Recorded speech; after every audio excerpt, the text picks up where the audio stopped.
السلام علیکم، welcome to my channel. مصر کی ایگریکلچر یونیورسٹی میں پہلی مسجد۔ ایک طالب علم نے جب مصر کی ایک یونیورسٹی میں داخلہ لیا تو وقت ہونے پر اس نے نماز پڑھنے کی جگہ تلاش کرنا چاہی، تو اسے بتایا گیا کہ یونیورسٹی میں نماز پڑھنے کی کوئی جگہ نہیں ہے۔ ہاں، مگر تہہ خانے میں بنے ہوئے ایک کمرے میں اگر کوئی چاہے تو وہاں جا کر نماز پڑھ سکتا ہے۔ طالب علم یہ بات سوچتے ہوئے کہ دوسرے طالب علم اور اساتذہ نماز پڑھتے بھی ہیں یا نہیں، تہہ خانے کی طرف اس کمرے کی تلاش میں چل پڑا۔ وہاں پہنچ کر اس نے دیکھا کہ نماز کے لیے کمرے میں ایک پھٹی پرانی چٹائی تو بچھی ہوئی ہے، مگر کمرہ صفائی سے محروم اور کاٹ کباڑ اور گرد و غبار سے اٹا ہوا ہے، جبکہ یونیورسٹی کا ایک ادنیٰ ملازم وہاں پہلے سے نماز پڑھنے کے لیے موجود ہے۔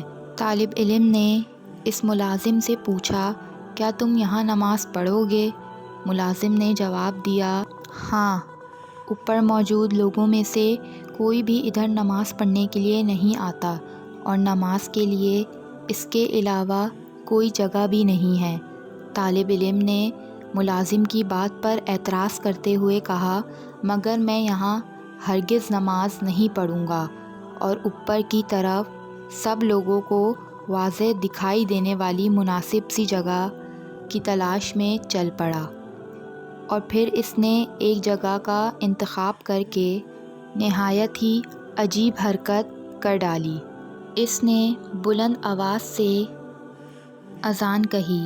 پہلے تو سب لوگ اس عجیب حرکت پر حیرت زدہ ہونے لگے، پھر انہوں نے ہنسنا اور کہکے لگانا شروع کر دیا، انگلیاں اٹھا کر اس طالب علم کو پاگل شمار کرنے لگے۔ مگر یہ طالب علم تھا کہ کسی چیز کی پرواہ کیے بغیر اذان پوری کہہ کر تھوڑی دیر کے لیے ادھر ہی بیٹھ گیا۔ اس کے بعد دوبارہ اٹھ کر اقامت کہی اور اکیلے ہی نماز پڑھنا شروع کر دی۔ اس کی نماز سے ایسا دکھائی دے رہا تھا کہ گویا وہ اس دنیا میں تنہا ہی ہے اور اس کے پاس کوئی موجود نہیں ہے۔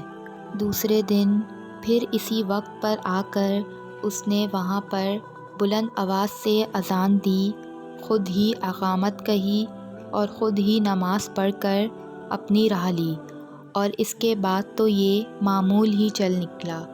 ایک دن، 2 دن، 3 دن وہی صورتحال۔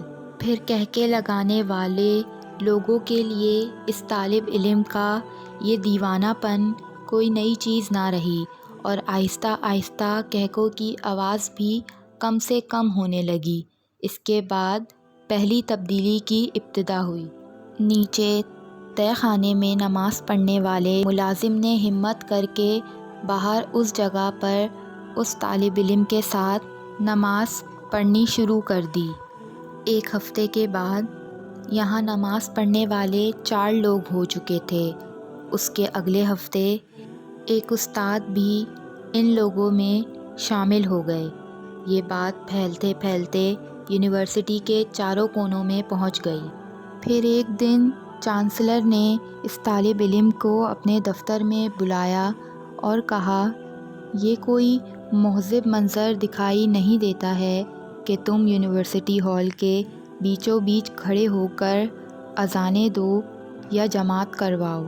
ہاں، میں یہ کر سکتا ہوں کہ یہاں اس یونیورسٹی میں ایک کمرے کی چھوٹی سی صاف ستھری مسجد بنوا دیتا ہوں، جس کا دل چاہے نماز کے وقت وہاں جا کر نماز پڑھ لیا کرے۔